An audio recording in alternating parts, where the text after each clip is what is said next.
Good morning, my name is Loveleen Giran. Today we are going to perform cleaning and sanitizations of the equipment.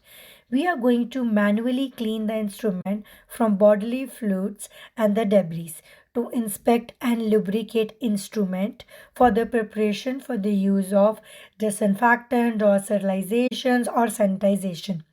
We are going to perform this procedure by using the IPAC checking list.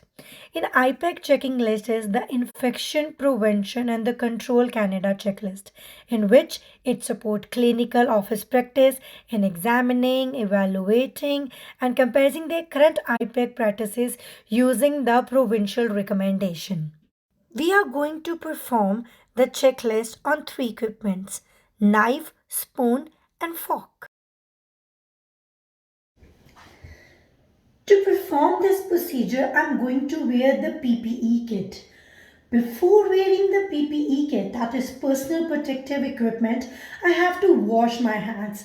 So, the washing my hands or sanitizing your hand, it will help you to remove any microorganisms or any debris and any infection to transmit it to your kit. So it can be directly transmitted to your body and can infect even the procedure I'm following in that. The instrument will not be performed in that. They also get contaminated. So I'm going to wash my hands properly and have to remove all the jewelries and wash with them properly. And after this, I have to open the tap and wash it properly. So in my PPE kit, I have three things, that is mask, gloves, and apron. So this is a mandatory things that we have to before any sterilizations or chemical process. Okay, I am going to clean this myself.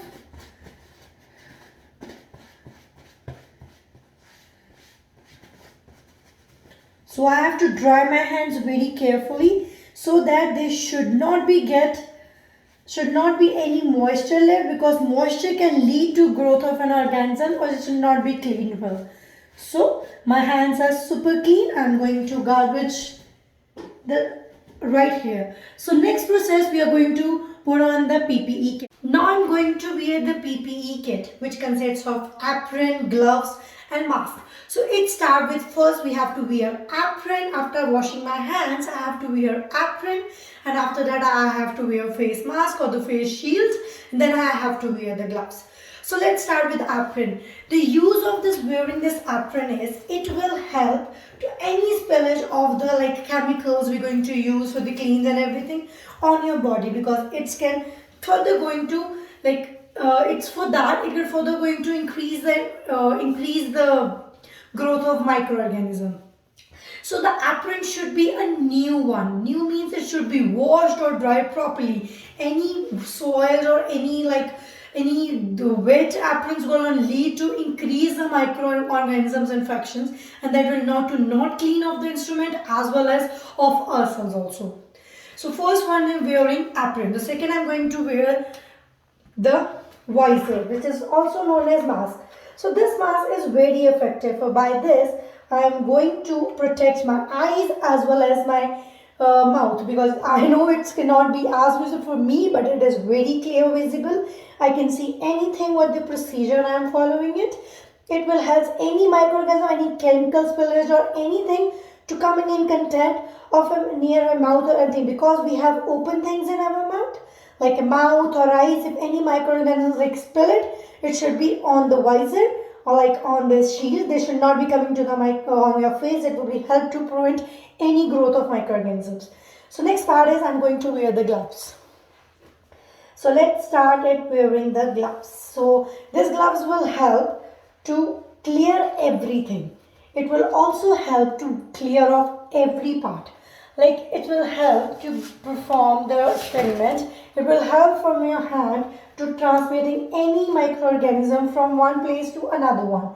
It will also help. So I am wearing, this is our full PPE kit. It will help you to any microorganism coming in directly contact to your body. Thank you. Environment for this procedure must be completed in the designated and with good ventilation area.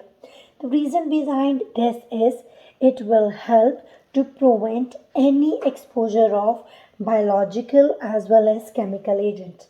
It also help to prevent any entry of microorganism or contaminator or any contaminations in the examination in the way we are performing sterilizations and cleaning process for the equipments.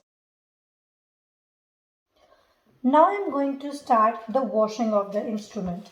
So we have always to wash the instrument with the cold water with the running slow.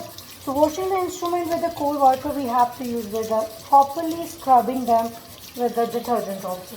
So every time we're using any chemical on anything we have to check the chemical proper name and the expiry date and the instructions that had been mentioned at the back.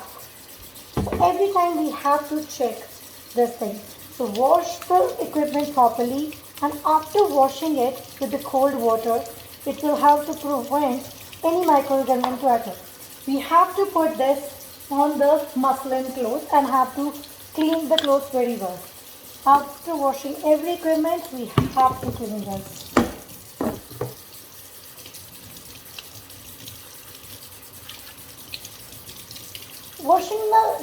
We have to scrub them very carefully so that there should not be any problem happen and after they left any debris should be left. So this detergent will help to wash and scrubbing of them very easily.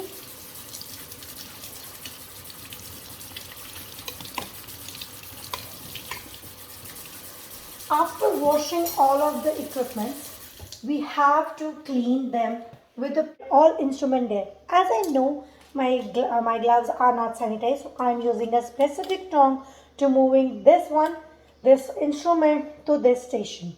So this sink is also known as a biohazard sink. This will also help you. So I'm putting in this one according to the IPAC guidelines. We have to put all instrument according to the timing mentioned. So like approximately 10 minutes we have to put all this equipment in down there. After putting down these equipments, we have to wash them with a hot water. It will help to remove any debris present in it. So I am taking out with the tongue and washing them with a hot water. And again rinsing them with the hot water. Picking another one, washing them with the hot water.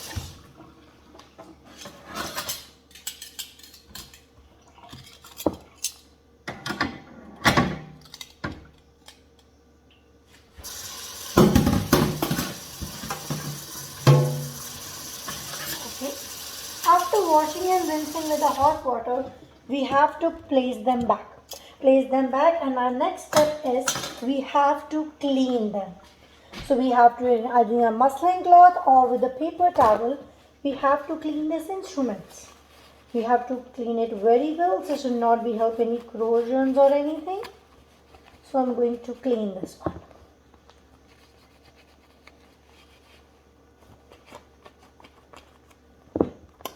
After I've done with the cleaning and everything purpose, I have to put them back on a cleaning stations. After this, I have to place these all instrument on a cleaning side for going for the next process. Sterilization. Now is the time to remove the PPE kit. I am going to do the removal of the PPE kit. So here's the step I'm going to follow. First of all, I have to remove my gloves. So let's start removing gloves one by one and putting on a side for a wash. The second thing I'm going to do is removing my visor, that is my face shield. And after this, I'm going to remove my apron. So we have to remove this apron carefully. You should not contaminate it or anything can go on your body. After performing every procedure, now next you have to do is hand washing. So the first thing I'm going to wet my hands little bit and I have to put soap into it. Now I have to start hand washing properly. So we are